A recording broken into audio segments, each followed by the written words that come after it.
Vamos ler a Bíblia? Se você tem a Bíblia, abra a sua Bíblia no livro de São João, no Evangelho de São João. Evangelho de São João, no capítulo 6, versículo 66. João 6, capítulo 6, versículo 66. Amém? Todos já acharam? Quem já achou, diga amém. O que é que diz aí? À vista disso, muitos dos seus discípulos o abandonaram, já não andavam com ele. Então perguntou Jesus aos 12: porventura, quereis também vós outros retirar-vos? Respondeu-lhe Simão Pedro: Senhor, para quem iremos? Tu tens as palavras de vida eterna, e nós temos crido e conhecido que tu és o quê? O Santo de Deus. Amém? Podemos assentar, irmãos. Irmãos, eu quero conversar com vocês dentro da palavra de Deus. E quero nessa conversa que eu vou ter com você, fazer você pensar um pouco para descobrir quais são as suas, ou qual é o motivo, qual a razão pela qual você está sendo seguidor de Jesus.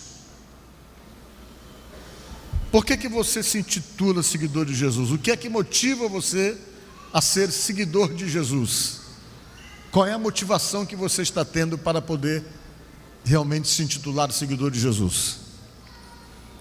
Eu digo isso para vocês porque às vezes as pessoas se motivam por muitas coisas, e às vezes a razão principal e o motivo principal pelas quais elas devem então estarem motivadas, elas não estão. Às vezes as pessoas se motivam a vir para a igreja e se tornaram seguidores de Jesus porque têm conhecidos na igreja, porque se relacionam com algumas pessoas, ou porque gostam do louvor, gostam de cantar para Deus. Isso é uma motivação para as pessoas estarem realmente declarando que estão servindo a Jesus. E tem muitas pessoas que estão à procura de Jesus porque acreditam que Ele opera milagres, que Ele faz maravilhas, que Ele resolve problemas. E tem muitas pessoas que estão motivadas também por isso, porque escutam apelos do poder de Deus para dar soluções a problemas, para curar enfermidades, para tirar pessoas do aperto e do sufoco. E tudo isso às vezes torna-se um motivador das pessoas estarem realmente querendo seguir a Jesus. Mas eu quero dizer para vocês desta noite que Jesus Cristo não quer que essas coisas sejam a razão da sua motivação. Ele quer que você entenda que servi-lo ou segui-lo, você vai fazer isso simplesmente porque entende acima de tudo que Ele é o Salvador. Diga glória a Deus. O alguém que veio para salvar a humanidade, e que só Ele tem essa proposta de vida eterna para você. Amém? Quando Jesus Cristo esteve aqui na terra, mais ou menos há 2000 anos atrás, Ele era seguido por uma verdadeira multidão.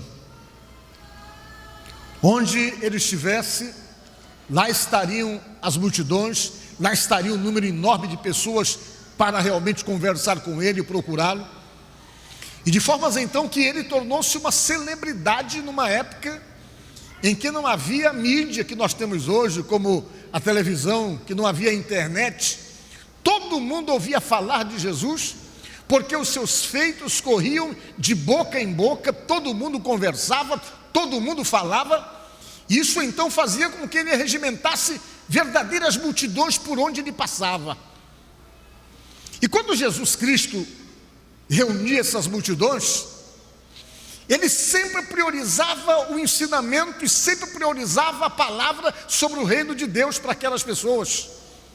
Ele tinha preocupação em ver aquelas pessoas mudadas, Ele tinha preocupação em ver aquelas pessoas realmente envolvidas com Deus, sem máscara, sem farsa, mas num relacionamento saudável e sadio com Deus. E tudo que Ele falava, tudo que Ele pregava, sempre se focava para a importância da mudança de vida, para a importância de um comportamento realmente que seja agradável a Deus, para a importância da obediência a Deus e da preocupação em viver os ensinamentos passados pelo Pai. E quando ele ia em determinados lugares, ele sempre se comovia com o sofrimento das pessoas. E diz a palavra de Deus que em muitas ocasiões ele curou enfermos, em muitas ocasiões ele expulsou demônios, libertou pessoas de opressões malignas, em muitas ocasiões ele abençoou pessoas que estavam em situações sem saída, com problemas, perdidas, em situações complicadas, e ele ia na sua bondade, na sua misericórdia, abençoava pessoas, curava pessoas, mas a Bíblia diz também que ele não curou a todos, não. Em alguns momentos ele se negou de operar milagres, em alguns momentos ele se negou de operar sinais, porque ele percebia que quando ele chegava em determinado lugar, havia toda uma pressão, havia toda uma cobrança em cima dele para que ele operasse milagres, para que ele operasse sinais, e ele começou também a perceber que as pessoas o procuravam por causa dos milagres e dos sinais que ele operava. E lá em Nazaré, por exemplo, ele não quis operar milagres. Quando ele chegou em Nazaré, a cidade onde ele se criou, o povo de Nazaré começou a exigir milagre deles, começaram a exigir sinais, pedindo que ele operasse milagres. Ele falou que nenhum sinal ia ser operado naquele dia, que ele não ia operar nenhum milagre. As pessoas estavam ali em Nazaré, não preocupados realmente com as coisas que ele tinha para falar e para ensinar, mas havia todo um questionamento, porque conheciam ele, conheciam a família dele, conheciam os irmãos que ele tinha e as irmãs que Jesus tinha também, e eles questionavam, querendo saber de onde vinha tanto poder, e baseado pelo conhecimento que temos, nem mesmo os irmãos dele, de Jesus, acreditavam nele, e ele então se sentia pressionado pelas pessoas ali, querendo sinais, querendo milagres, e ele saiu dali sem operar milagres. As pessoas chegaram ao ponto de querer jogá-lo de cima de um penhasco. E vocês podem prestar atenção que quando Jesus curava alguém, ele dizia assim: não conta nada para ninguém. Só que as pessoas contavam, e não demorava muito, todo mundo estava procurando ele para operar milagres. E ele operava quando queria, ele operava quando era para livrar alguém dos seus sofrimentos, ele operava quando queria operar, mas ele não usava o milagre como uma bandeira para poder então arregimentar pessoas, porque havia nele a preocupação de que as pessoas se preocupassem exatamente com as questões espirituais, com as questões da alma e da necessidade de viverem de fato uma vida com Deus. E quando foi um dia, ele fez uma reunião, era mais ou menos próximo da morte dele, e ele não estava indo até a Judeia, ele estava encontrando dificuldade porque havia toda uma ameaça, uma orquestração para matá-lo fora da hora. E ele resolveu fazer uma reunião, e nessa reunião que ele fez, ele reuniu uma verdadeira multidão, reuniu um grupo enorme de pessoas. As pessoas estavam se movimentando em direção de Jerusalém para a festa da Páscoa. E geralmente as pessoas cobriam longas caminhadas a pé, levando comida para poder chegar em Jerusalém, que era o lugar onde se celebrava a Páscoa. E ele parou no lugar, parou numa montanha, ali naquela montanha, ele pregou para uma multidão. Diz a Bíblia que havia uns 5.000 homens, sem contar as mulheres e as crianças. Imagina-se que tivesse umas 12 a 15 mil pessoas concentradas em um lugar, e ele segurou as pessoas ali durante 3 dias. E naquele dia ele pregou, ele falou, ele ensinou, ele mostrou qual é a vontade de Deus, a necessidade de mudança, a necessidade de crer em Deus sim, mas se deixar trabalhar por Deus, se deixar influenciar por seus ensinamentos, a necessidade de vivermos uma vida diferente, de vivermos de fato uma vida transformada. Ele se deixou então, naquele momento, ele começou a trabalhar na vida das pessoas o ensinamento da palavra. E as pessoas foram ficando ali, ouvindo os seus ensinamentos, e os dias foram passando, e as pessoas ficaram com fome, e ele, para resolver um problema da fome das pessoas que estavam ali, vocês sabem que Jesus pegou os pães e os peixes de um garoto, e fez uma multiplicação de pães e de peixes, e depois então que ele fez essa multiplicação, a Bíblia fala que ele alimentou uma verdadeira multidão. Todo mundo comeu, as pessoas comeram, que ficaram fartas, ficaram realmente saciadas, e ainda sobraram 12 cestos de pães. E quando ele alimentou todo mundo, que ele viu que todo mundo estava alimentado, a palavra de Deus nos fala que ele atravessou para o outro lado do mar da Galileia, porque esse fato aconteceu na Galileia. E ele procurou um lugar distante, porque ele já sabia que o assédio ia aumentar. Ele já sabia que o assédio em busca de sinais, em busca de milagres, ia aumentar depois daquele milagre que ele operou, multiplicando os pães e os peixes, alimentando aquela multidão. E ele estava preocupado também, porque ele não queria que as pessoas o procurassem somente por causa do poder que ele tinha para curar. Ele estava preocupado porque ele não estava querendo que as pessoas só olhassem para ele, Jesus, como resolvedor de problemas. Não era assim que ele queria ser visto. Ele queria ser entendido como Salvador. Ele queria ser entendido como alguém que veio para salvar a humanidade, como Messias, como aquele que veio para estabelecer um tempo novo, estabelecer o tempo da graça e a oportunidade de vida eterna a ser dada às pessoas que viessem acreditar nele como Filho de Deus. E não deu outra. No outro dia as pessoas estavam à procura dele, uma verdadeira multidão procurando Jesus. Queriam milagres, queriam sinais, queriam maravilhas, queriam curas, queriam ver manifestações de poder.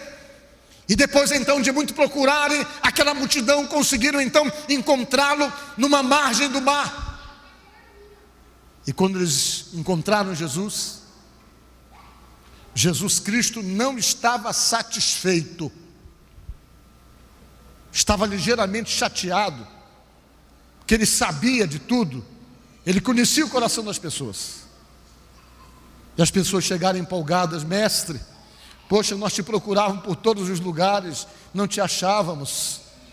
E Jesus disse: pois é, só que vocês estão me procurando, é porque vocês comeram do milagre ontem, do pão e do peixe, e vocês estão atrás novamente. É isso que vocês estão querendo, falou Jesus.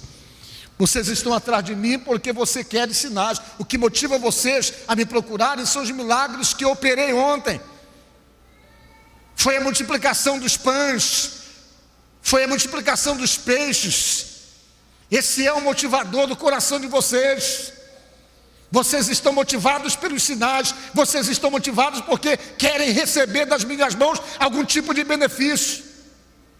E ele veio e disse essas palavras: olha, eu quero dizer uma coisa para vocês. Jesus falou: trabalhai, não pela comida que perece, mas por aquela que subsiste para a vida eterna, a qual o Filho do Homem vos dará. Diga glória a Deus. O que ele quer dizer? Se esforcem, lutem, sejam interessados, não só pelas coisas passageiras, não só por aquilo que é passageiro, mas o mesmo esforço que vocês têm por receber benefícios, por receber uma cura, por presenciar um sinal, um milagre, que vocês tenham o mesmo esforço pelas coisas espirituais, pela vida eterna, pelas questões espirituais que implicam realmente na sua salvação, a qual o Filho do Homem tem poder para dar para vocês. Diga glória a Deus. E aquela multidão pararam para escutar Jesus. Só que naquele dia Jesus estava querendo pregar, abrir a cabeça das pessoas para colocar verdades que eles precisavam ouvir. E Jesus Cristo começou a se apresentar para o povo como Salvador. Diga glória a Deus. Não sou mais um profeta, não sou mais um milagreiro, não sou mais um resolvedor de problemas e com manifestação de poder como tantos que apareceram. Quero dizer para vocês que eu sou o Salvador, disse Jesus. Eu sou o pão que desceu dos céus. Eu sou aquele enviado pelo Pai para saciar a fome espiritual de vocês, para resolver o problema espiritual de vocês. Quero dizer para vocês que o pai de vocês comeram do pão do deserto, do maná dado do deserto, e todos eles morreram. Mas a proposta que eu tenho para vocês é diferente. Se vocês comerem do pão que eu tenho para dar para vocês, vocês nunca mais morrerão. Vocês vão viver eternamente. E ele começou a pregar e começou a apresentar a proposta de salvação, a proposta de vida eterna, que é sem dúvida alguma a mais importante proposta dada por Deus através de Jesus Cristo, que é a proposta que salva você, que dá para você a garantia de vida eterna. Quando o seu coração parar de bater, seu cérebro parar de funcionar, se você estiver com Jesus pela motivação certa, a Bíblia diz que você vai ser salvo. Diga glória a Deus. Você vai alcançar vida eterna. E olha, irmãos, e ele começou a pregar. Eu sou o pão que desceu do céu, gente. Eu sou o pão que vocês precisavam comer para se alimentarem, para nunca mais sentirem fome. Só que as pessoas não queriam isso. As pessoas estavam querendo milagres, sinais, manifestações de poder. Eles estavam motivados à procura de Jesus porque queriam sinais, queriam milagres. Estavam motivados pela manifestação de poder. E Jesus achava que aquela não era a motivação certa. Não era a motivação pela qual ele queria ver então o povo naquela movimentação para vê-lo. Ele queria que os ensinamentos dele penetrassem naqueles corações, que os ensinamentos dele carimbassem aqueles corações, para que as pessoas pudessem compreender e entender, acima de tudo, que Ele é Senhor, Ele é Salvador, só Ele pode salvar. Os profetas existiram, os discípulos existiram, mas nenhum deles tiveram esse poder. Todos eles também dependeram de Jesus para serem salvos. E é preciso nós entendermos que uma das razões pelas quais devemos então estarmos motivados para procurarmos Jesus é por entendermos que Ele é o Salvador, que só Ele pode nos salvar e que precisamos então segui-lo e obedecer os seus ensinamentos para sermos salvos. Amém? Sabe o que diz a Bíblia? Jesus começou a dar uma proposta diferente nesse dia. Todo mundo começou a ir embora. Ixi, não é isso que nós queremos ouvir. Está pensando que ele vai operar algum milagre aqui? Dar alguma mensagem triunfalista para nós, para a gente poder se sentir motivado? Mas ele está falando de pão da vida. Pão da vida. E diz a palavra de Deus que o pessoal foi embora. Não era aquilo que eles queriam. A motivação deles não era por vida eterna, por comer o pão da vida. A motivação deles era milagres, sinais, manifestação de poder. Irmãos, qual é a sua motivação para seguir a Jesus? O que é que tem motivado você para seguir nosso Senhor Jesus Cristo? Hoje nós estamos aqui num culto de Santa Ceia, e o culto de Santa Ceia tem uma razão de ser. A razão pela qual nós estamos aqui é para recordarmos que Jesus Cristo morreu para nos salvar. Diga glória a Deus.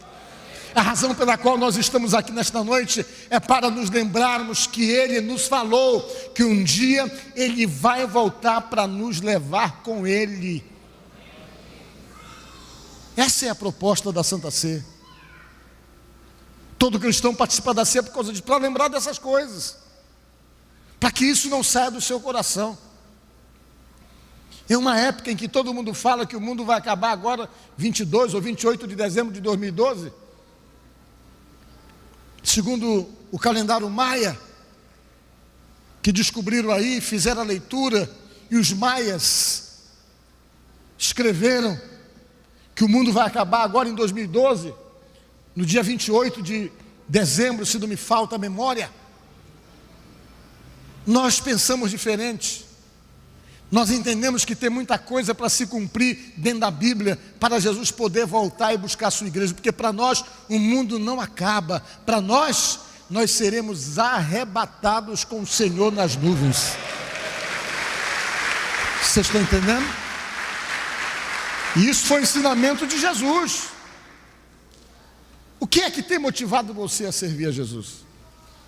É porque você acha que Ele tem poder para resolver milagres? E se Ele não operar milagre na sua vida, como Ele não operou na vida de muitas pessoas, você vai perder a sua fé por isso? Porque Ele pode não querer operar milagres na sua vida. De repente Ele pode não querer curar você. Por quê? Porque tudo isso está sob ou debaixo da vontade dEle. Ele faz quando Ele quer, do jeito que Ele quer, da maneira que Ele quiser, porque Ele é Senhor, diz a Bíblia. E a palavra Senhor significa dono. Ele tem supremacia sobre as nossas vidas. Nem sempre Ele cura, nem sempre Ele resolve os teus problemas. Às vezes Ele permite que os problemas permaneçam para ensinar você, para poder moldar você. Davi falou: foi bom passar as aflições para que aprendesse os teus decretos. Diga glória a Deus. Às vezes você aprende os decretos de Deus submetido às aflições da vida. Às vezes Deus é permissivo numa série de coisas. Por que você está servindo Jesus? O que é que tem motivado você? É porque você quer ficar rico? Saiba que Ele não prometeu riqueza para ninguém. Glória a Deus por isso. A palavra nos promete suprir as nossas necessidades. Por que você está motivado para seguir a Jesus? Porque alguém disse para você que você pode dar 100 e vai receber 10 mil? Você está motivado pela barganha? Pela possibilidade de poder fazer o mínimo e receber o muito? O que é que tem motivado você? Eu quero dizer para você e afirmar para você, dentro da palavra de Deus, que qualquer motivação que não seja a vida eterna, seguir a Jesus e deixar que os seus ensinamentos influenciem a sua vida, influenciem as suas atitudes, influenciem a sua maneira de ser, qualquer outra motivação que não sejam essas, são motivações erradas. São motivações erradas. E quando Jesus começou a pregar e a falar que Ele era o pão da vida, as pessoas foram embora, deixaram Ele sozinho. Só ficou os discípulos. Fizeram uma má educação com Ele. E tem mais, a Bíblia diz que os discípulos, quase todos eles foram embora, com exceção dos 12. Mas quase todo mundo abandonou Ele, quando Ele chegou e começou a falar que Ele era o pão da vida, que Ele era o Salvador, e que não era somente operador de milagre, milagreiro e operador de sinais. E nesse dia, a frustração bateu em Jesus. Parecia que tudo que Ele tinha ensinado não tinha encontrado ressonância no coração das pessoas. E Ele ficou chateado e perguntou para os seus discípulos: e vocês? Vocês têm compreendido? Não querem me largar? Não querem me abandonar? Não querem ir embora também? Foi quando Pedro falou essas palavras que ficava claro que ele estava entendendo porque ele seguia Jesus. Ele estava na motivação correta e certa. Ele disse: Senhor, para quem iremos nós, se só Tu tens as palavras de vida eterna? Vida eterna. Irmãos, a vida eterna é a melhor proposta da Bíblia. Salvação. Jesus quer salvar você, quer salvar a mim, quer salvar a todos nós. Ele, quando veio ao mundo, que Ele morreu na cruz, Ele morreu para nos salvar. Claro que juntamente com isso, nós fomos beneficiados em muitas coisas, como vencermos Satanás. O inimigo perdeu a supremacia sobre nós. A Bíblia diz que Ele triunfou do maligno na cruz, e toda a dívida que existia contra nós, Ele pagou, Ele anulou, elas deixaram de existir. Toda a imposição realmente que tínhamos sobre nós, da lei de Moisés, da lei judaica, que nós não conseguimos cumprir e que tirava de nós toda a possibilidade de sermos salvos. A Bíblia diz que quando Ele triunfou na cruz, fala lá em Colossenses, Ele deu direito para nós de vida eterna, com toda a imperfeição que temos, com todas as deformidades que temos. No momento em que nós acreditamos nele e o reconhecemos como Senhor da nossa vida, nossa dívida é paga e nós somos recebidos como filho diante da presença do Pai Todo-Poderoso. Porque antes da vinda dele, os nossos pecados não eram perdoados. Antes da vinda dele, os nossos pecados não eram apagados, eles eram somente encobertos. Éramos obrigados a fazermos uma série de cerimoniais que não apagavam esse pecado. Os pecados eram encobertos, mas com a vinda dele, o pecado deixa de existir. Com toda a imperfeição que você possa ter, com toda a deformidade que você possa ter, quando você se dobra diante dele, reconhece como alguém que depende dele, como um pecador, como alguém imperfeito, e pede a ajuda dele, pede misericórdia e pede perdão. O perdão é dado, e esse perdão é dado para você como resultado do efeito da morte dele na cruz do Calvário. Além de perdoado, você é justificado e limpo diante do Deus Todo-Poderoso, através do sangue dele, do sangue de Jesus Cristo Salvador.